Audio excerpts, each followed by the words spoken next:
Baik, Assalamualaikum warahmatullahi wabarakatuh. Waalaikumsalam warahmatullahi wabarakatuh. Teman-teman wartawan, media cetak, media online, media TV dan lain lainnya.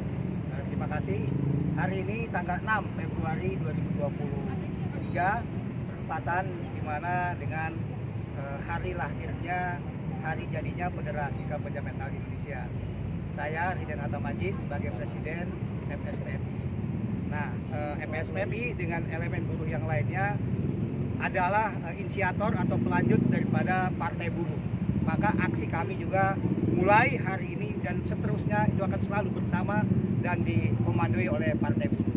Nah, khusus hari ini saya sebagai Presiden FSPMI dalam rangka ulang tahun FSPMI, aksi hari ini ya tidak hanya di DPR RI, tapi untuk DPR RI itu wilayah Banten, DKI Jakarta dan Jawa Barat dipusatkan di DPR RI. Di luar provinsi itu ada 27 provinsi, mereka aksi di wilayah masing-masing.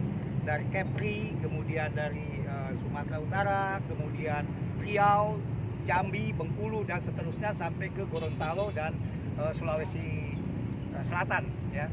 Nah, isu yang kami angkat adalah bahwa pertama terkait dengan perlindungan pekerja OSPLN atau outsourcing di BUMN. Ini lagi-lagi negara dalam hal ini memberi contoh yang tidak baik ya kepada rakyatnya. Contoh di teman-teman OSPLN. Mulai 2022 kemarin itu upahnya dia turun. Kemudian status alidayanya juga semakin tidak jelas. Yang ada yang lebih parah lagi adalah bahwa ketika si pelanggan ya bulan itu dia tidak mampu bayar, maka si bagian pencatatannya itu harus membayar. Karena kebijakan manajer area, dia dalam setiap bulan itu harus nihil. Dalam artian tidak ada yang nunggak.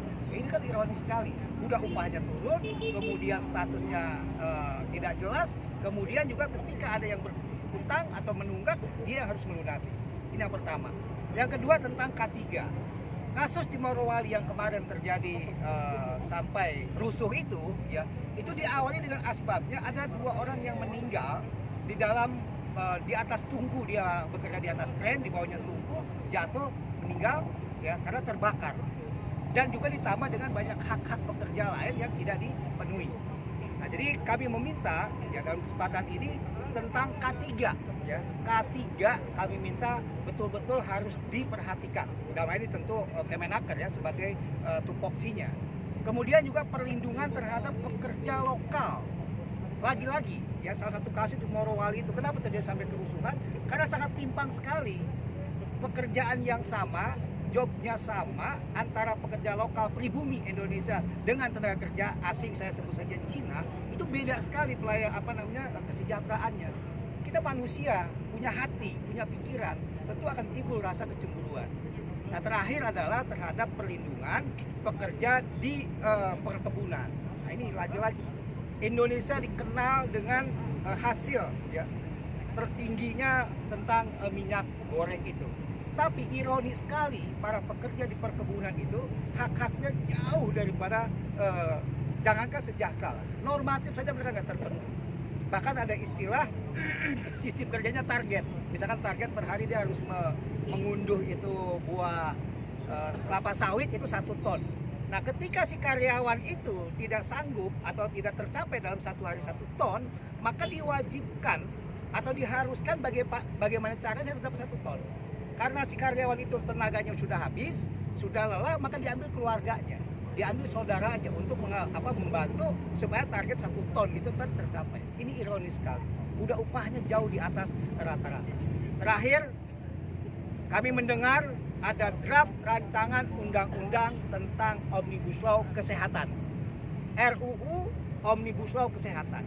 Isinya adalah akan mereduksi tentang undang-undang BPJS Ketenagakerjaan dan juga BPJS Kesehatan. Ini sangat bahaya sekali buat kami para pekerja khususnya dan saya yakin ke masyarakat umum. Karena kan ingat BPJS Kesehatan itu sudah menyangkut masyarakat umum.